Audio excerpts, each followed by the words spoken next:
Linear equation in two variables. हम यहाँ पर दो चरों वाले रैखिक समीकरण के बारे में चर्चा करेंगे। दो चरों वाले रैखिक समीकरण इसलिए इसको बोलते हैं क्योंकि इस समीकरण में दो चर होते हैं और दोनों का घात एक होता है। यदि इसका हम ग्राफ बनाए तो एक सरल रेखा के रूप में प्राप्त होता है, इसलिए भी इनको रैखिक समीकरण कहा जाता है। तो रैखिक समीकरण में हम शुरुआत में देखेंगे पहले प्रश्नावली पर कि किस तरह से कथनों से हमको समीकरण बनाना है, और कथनों से समीकरण बनाने के लिए कुछ चीज़ें हमको ध्यान में रखना होगा, जैसे कम करना तो घटाना है, जोड़ना अधिक होना होगा और गुना होगा, इसका मतलब गुणा करना है, विभाजित करना इसका मतलब भाग देना। तो ऐसे शब्दों को हमको ध्यान रखना है, उस कथन में दिया रहेगा जिसके आधार पर हम अपने कथन से समीकरण का निर्माण करेंगे। तो आओ देखते हैं प्रश्नावली एक में एक प्रश्न लेते हैं एग्जाम्पल और उससे समीकरण गठन करते हैं। तो ये है हमारा एक प्रश्न। रमेश ने अपने पुत्री से कहा कि 7 साल पहले मेरी आयु तुम्हारी आयु से 7 गुनी थी और अब से 3 साल बाद मेरी आयु तुम्हारी आयु की 3 गुनी हो जाएगी। तो ये कथन दिया हुआ है, इस कथन से हम समीकरण बनाएंगे। तो सबसे पहले हमको क्या करना है कि यहाँ पर क्या चीज दिया गया है, यानी किसके बारे में कहा जा रहा है, तो नरेश और उसकी पुत्री के बारे में कह रहे हैं। तो उसी को हमको मान लेना है। माना कि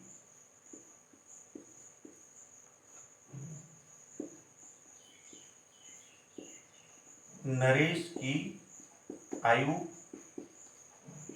और उसकी पुत्री की आयु। तो यहाँ पर नरेश की आयु को कुछ मान लो और उसके पुत्री की आयु को कुछ मान लो। तो क्या माने, तो अंग्रेजी अल्फाबेट में या हिंदी के वर्णमाला के आधार पर हम उसको कुछ भी मान सकते हैं, जैसे X Y Z A B P Q R I, इस तरह से उनको हम एक चर के रूप में मानते हैं, उसको चर कहा जाता है। जिनका मान परिवर्तन होते रहता है चर है, और जिनका मान स्थिर रहता है वो अचर है। कोई भी नंबर है वो सारे अचर हैं। तो यहाँ पर रमेश की आयु को हम मान लेते हैं x वर्ष और उनके पुत्री की आयु को मान लेते हैं y वर्ष। ये नरेश की आयु x वर्ष और उसकी पुत्री की आयु y वर्ष। अब यहाँ पर कथन में कह रहा है कि नरेश ने अपने पुत्री से कहा, क्या कहा कि 7 साल पहले यानी आज से 7 साल पहले, मान लो अभी तुम्हारा उम्र 15 साल है तो 7 साल पहले कितना होगा, 8 वर्ष। और ये कैसे हम जाने, तो 15 में 7 कम कर दिए, यानी अभी वर्तमान जो आयु है उसमें हमने 7 कम किया तो इसलिए वो आ गया 8 साल। तो वैसे यहाँ पर ये रमेश की आयु, ये इसको रियल में ये इसके वर्तमान आयु है, वर्तमान आयु।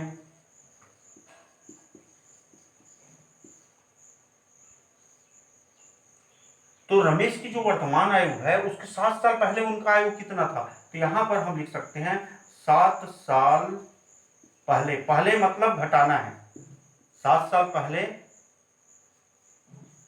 नरेश की आयु क्या हो जाएगा, x माइनस 7 वर्ष, 7 कम कर दिए। और उसकी पुत्री का आयु क्या होगा, पुत्री की आयु y है अभी वर्तमान में, तो ये 7 साल इसमें भी कम हो जाएगा, तो y माइनस 7 हो गया। अब ये 7 साल पहले की आयु है और उसमें एक कंडीशन लगा हुआ है कि 7 साल पहले जो मेरी आयु थी, मेरी आयु मतलब नरेश की आयु, नरेश बोल रहा है इसको तुम्हारी आयु से 7 गुनी थी, यानी तुम्हारी आयु यानी पुत्री की आयु, तो पुत्री की आयु कितना है, y माइनस 7, इसका 7 गुना, तो गुना का मतलब होता है गुणा करना, ये 7 गुणा कर दिए, y माइनस 7, ये 7 साल पहले पुत्री की आयु है उसमें 7 गुना कर दिए थे, ये 7 गुना हो गया, वो किसके बराबर है, तो नरेश की आयु के बराबर थी, ये इक्वल क्या हो जाएगा, x माइनस 7, यानी नरेश का आयु उसके पुत्र की आयु के 7 गुना है। गुना का मतलब गुणा करना। तो ये हो गया, एक समीकरण बन गया।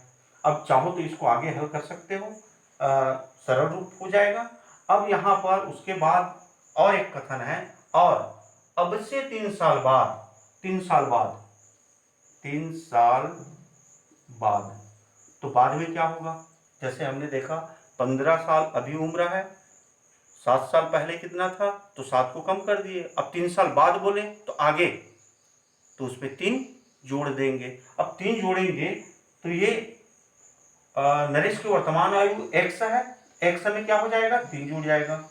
नरेश की आयु x प्लस 3 और पुत्री की आयु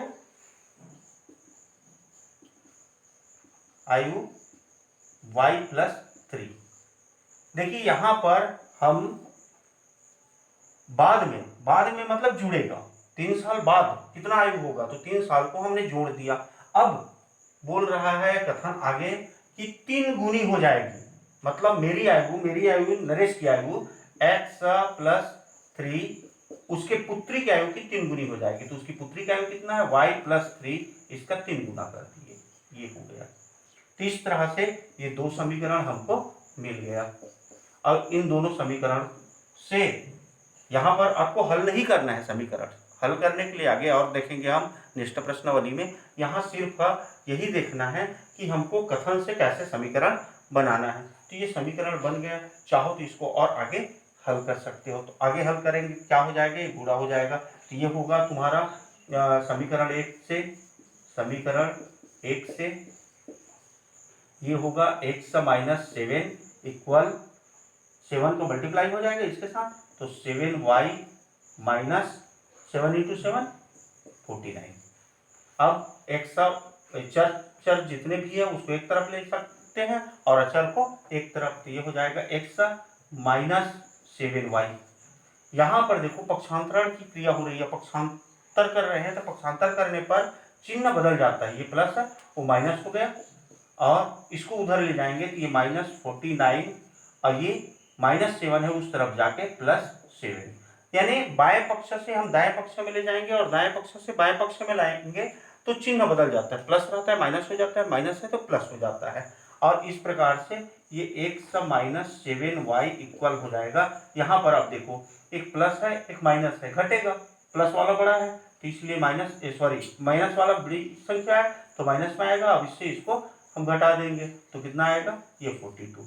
ये आपका मानक रूप आ गया समीकरण का। वैसी सेम हम दूसरे को भी करेंगे। अब कथनों से समीकरण बनाने के बाद देखेंगे हम कि किस तरह से ग्राफ बना हुआ है समीकरणों का, उस ग्राफ के द्वारा हम उस समीकरण का चरों का मान ज्ञात करेंगे। जैसे यहाँ पर देखिए ग्राफ में ये एक समीकरण का और ये दूसरे समीकरण का एक सरल रेखा प्राप्त हुआ है, और ये दोनों सरल रेखा, ये समीकरण है 3x प्लस 2y प्लस 12 है इक्वल 0, और ये दूसरा समीकरण है x minus y plus 1 equal 0, और दोनों के दोनों एक जगह क्रॉस हो रहा है, इस जगह दोनों के दोनों कट रहा है। तो ये जहाँ पर कटता है यानी एक ही जगह कट रहा है, तो इसलिए इस समीकरण के अद्वितीय हल होंगे। अद्वितीय हल का मतलब x और y के एक एक मान प्राप्त होंगे, और जहाँ पर कट रहा है उसी के सापेक्ष x अक्ष और y अक्ष, यानी x अक्ष पर जितना मान होगा वही x का मान होगा, और जितना y पर होगा वो y अक्ष का मान होगा, यानी y का मान होगा। तो यहाँ पर देखो, यहाँ पर ये दोनों सरल रेखा कट रहा है, ये 2 और 3 है, यहाँ 2 x अक्ष पर 2 आया और ये 3 आ रहा है y अक्ष पर, तो इसलिए x का मान 2 होगा और y का मान 3 होगा। तो इस प्रकार से हम ग्राफ से अपनी उत्तर की जांच कर सकते हैं। अब एक दूसरा ग्राफ लेते हैं। ये दूसरे ग्राफ में यहाँ पर एक ये सरल रेखा दिया हुआ है 3x प्लस 6y इक्वल 15, इसको जब ग्राफ पर प्रदर्शित करते हैं तो एक सरल रेखा इस तरह से मिलता है। और इसी पर एक दूसरा सरल रेखा है x + 2y = 5, ये भी इसी सरल रेखा के ऊपर में हमको मिला हुआ है। मतलब यहाँ पर एक सरल रेखा के सीधा उसके ऊपर में दूसरा सरल रेखा है, यानी दो समीकरणों का एक ही सरल रेखा मिला। तो ये क्या हो रहा है, इसका हर बिंदु पर ये मिल रहा है। जैसे पिछले में हमने देखा, पिछले ग्राफ में, कि वो एक ही बिंदु पर दोनों के दोनों सरल रेखा काट रहा था, इसलिए वो उसका उत्तर x का एक ही मान मिला और y का भी एक ही मान मिला। लेकिन यहाँ पर तो सारे बिंदु उनके मान होंगे, क्योंकि सब जगह एक दूसरे को काट रहा है, एक ही रेखा के ऊपर में ही दूसरा रेखा है। तो हम इसको कहेंगे कि इनके अंततः अनेक हल होंगे, अंततः अनेक हल होंगे, और x और y के कई ठो मान मिलेगा। जैसे ये भी उसका मान है, तो ये x में 1, y में 2, तो 1 2। यहाँ पर ये x में 3 और y में 1, तो x = 3 और y = 1। वैसे ही इस बिंदु को ले लें तो ये x 5 और y = तो 0 में है, y के लिए 0 में है। तो इसलिए सारे बिंदु, कोई भी बिंदु को उठा के आप x और y का मान बोल सकते हो। अब एक और ग्राफ देखते हैं। यहाँ पर देखो, दो समीकरण को जब ग्राफ पर हम प्रदर्शित कर रहे हैं तो एक समीकरण है 6y - 4x = 3, तो इसका एक सरल रेखा इस तरह से मिला, ये एक सरल रेखा मिला। और दूसरा समीकरण है 2x - 3y = 5, तो इसका भी एक सरल रेखा मिला। और ये दोनों सरल रेखा एक दूसरे को नहीं काट रहा है, कहीं पर भी एक दूसरे से नहीं मिल रहा है। तो कहीं पर भी नहीं मिल रहा है, इसका मतलब x और y का हमको कुछ भी मान नहीं मिलेगा। जहाँ पर ये एक दूसरे को काटता है वही x और y का मान होता है, लेकिन ये दोनों समांतर रेखा है जो एक दूसरे से कभी नहीं मिलेगा। और जब कभी नहीं मिलेगा तो इसका मतलब हम कह सकते हैं कि इन दोनों समीकरण के कुछ भी हल नहीं हो सकता, यानी कोई भी हल नहीं होगा। तो इस तरह से हमने 3 कंडीशन देखा। एक, जब दोनों सरल रेखा, दोनों समीकरण के सरल रेखा एक दूसरे को क्रॉस करता है तो उस स्थिति में वो अद्वितीय हल होता है, x के एक मान और y के एक मान मिलते हैं। दूसरा कंडीशन हमने देखा जिसमें वो एक सरल रेखा के सीधा ऊपर दूसरा सरल रेखा होता है, मतलब वही होता है। तो उस स्थिति में उनके अंततः अनेक हल होते हैं, क्योंकि हर बिंदु उनके हल होंगे।